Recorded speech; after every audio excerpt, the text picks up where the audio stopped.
Jeremy Ryan reporting for the Defending Wisconsin Political Action Committee, www.defendingwisconsin.org. In the beginning of this video, we start with coverage from yesterday's Joint Finance Committee meeting.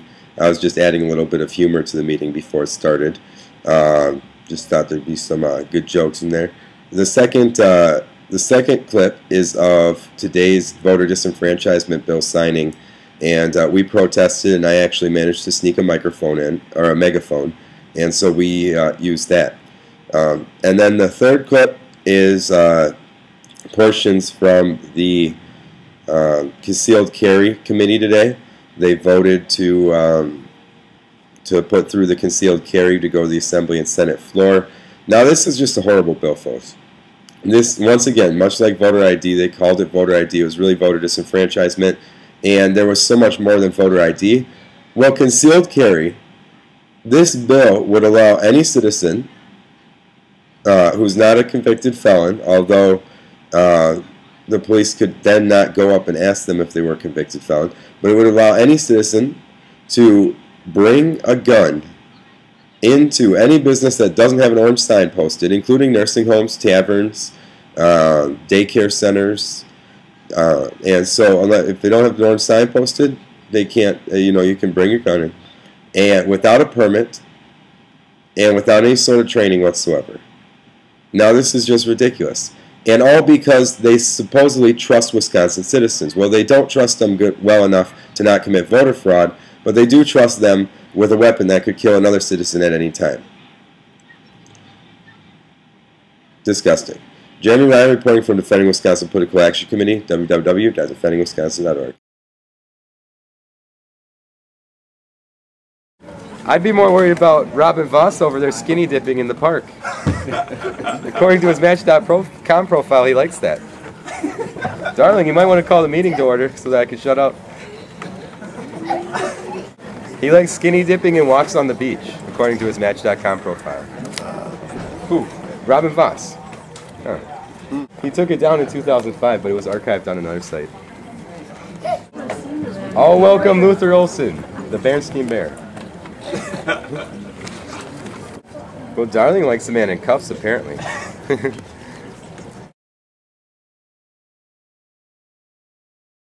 is Alec? Who is Alec? Who is Alec? Who is Alec? Who is Alec? Who is Alec? Who is Alec? Who is Alec? Who is Alec?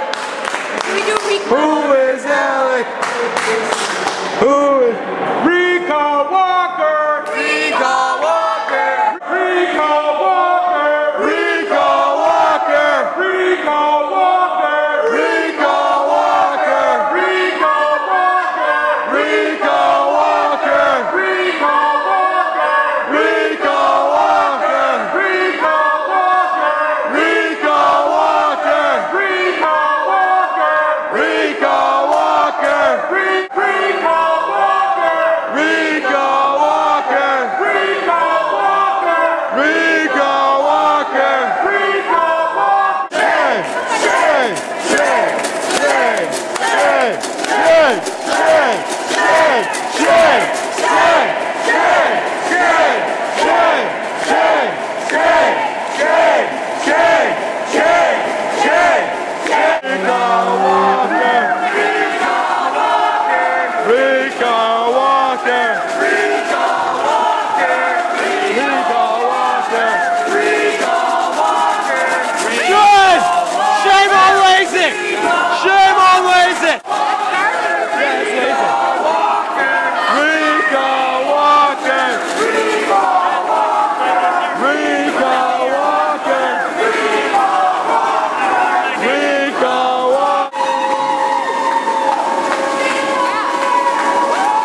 have a spine.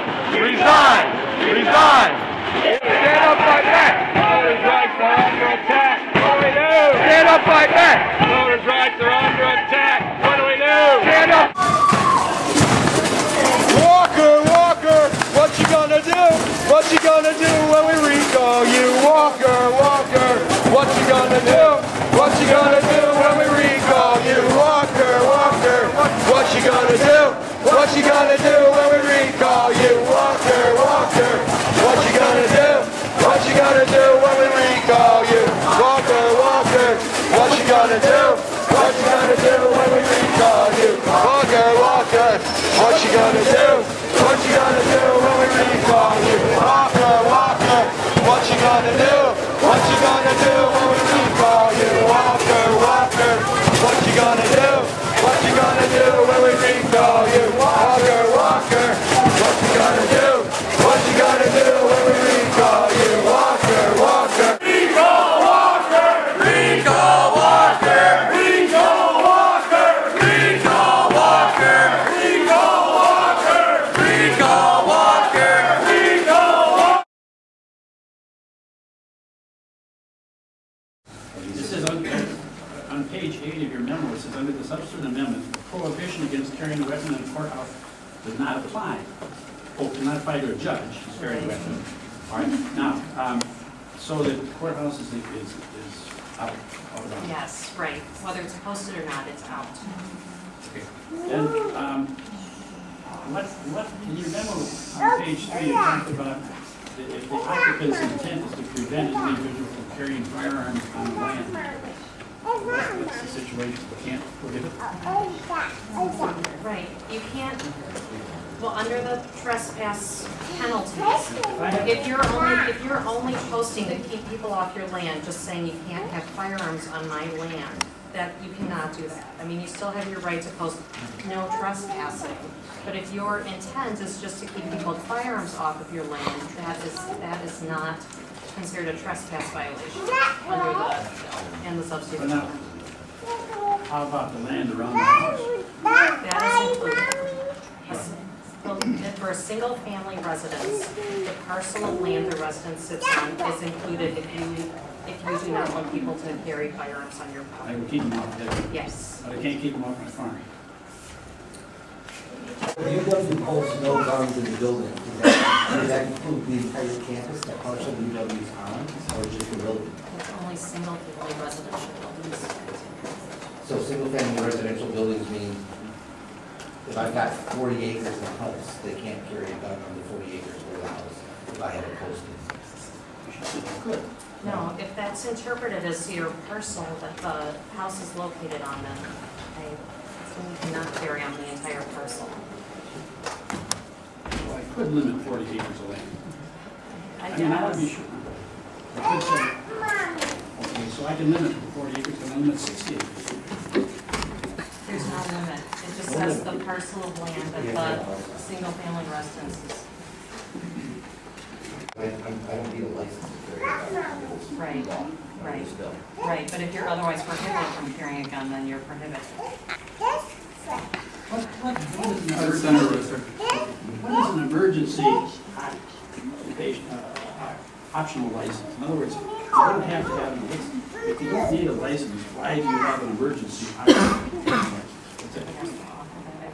I mean, you say here under the individual requires an emergency optional license. What is an emergency optional license? Well, it's a license that you can get more quickly from the court without having to. It takes a while to get from the court.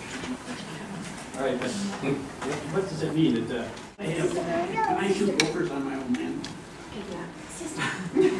Only when they're playing here. Can you?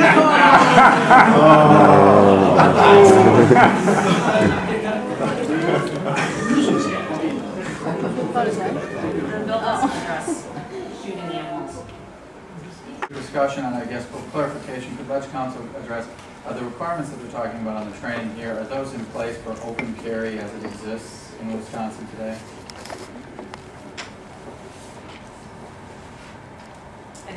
I think these are, no. Thank you. Senator. Thanks. You keep on bringing up open carry. You know, are the rules in place or laws in place for open carry today? We need to be realistic. Open carry just doesn't happen. It simply doesn't happen. Open carry probably, if it did happen, in all likelihood, we would be saying, look, we have to have training. But it just doesn't happen. Concealed carry or open carry, but more so concealed carry, as a matter of fact, will happen. And again, all the gun owners I know are responsible, but there will be some who are not. And it's not a burden on anybody to take 10 hours to learn how to use their gun. Maybe even learn in certain situations when they should or should not use their gun. And again, it's not so much for the gun owner, it's for the public at large.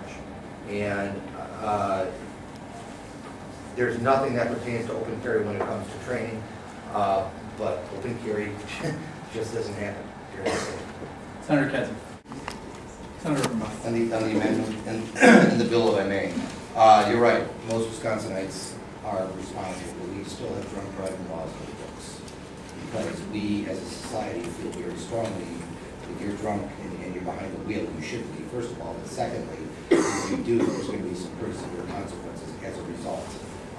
Now, I realize we're talking about a constitutional right here, but it's also a constitutional right to vote. But at the same time, we put limits on that, and we put requirements on that, and we put state mandates on that just last week. And that is a constitutional right. You have a constitutional right to vote. But we're going to make sure that, for the most part, we trust Wisconsinites, but there's a few out there who might game the system, so everybody's going to have an ID. I'm telling you, in concealed carry, there's a few out there who are going to game the system, and they're not going to be responsible. They're not going to do the training. And something might happen. All of it doesn't, something might happen. And if they don't get any training, who's responsible? Nobody is. Absolutely nobody will be responsible at all.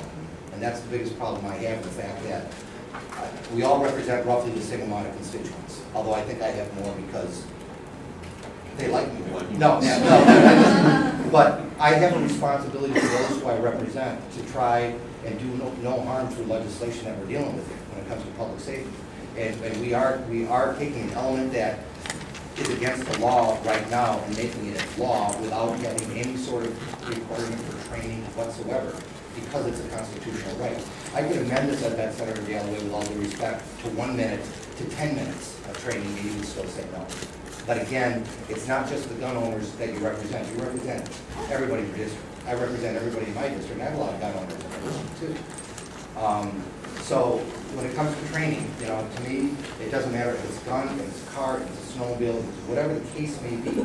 If you're taking something and giving it to somebody and allowing them to go out in the public with it, along with that comes, even if it's a right, comes a responsibility. And we're not telling anybody that you have to live up to your responsibility because you trust the people of Wisconsin, which I respect, but I find it insincere because you don't when it comes to their vote. So in the end, the training to me is the most important thing. And I don't care what the NRA thinks about it. It's more a matter of what we as responsible legislators think about it and what we're supposed to do when it comes to, you know, getting Fred a gun, letting him walk around the square, and he's never fired a gun in his life. Not that Fred would have a gun walking, well, you might now. I got a civil war. Yeah, you got a Civil War gun. That makes me feel even safer. Yeah. So,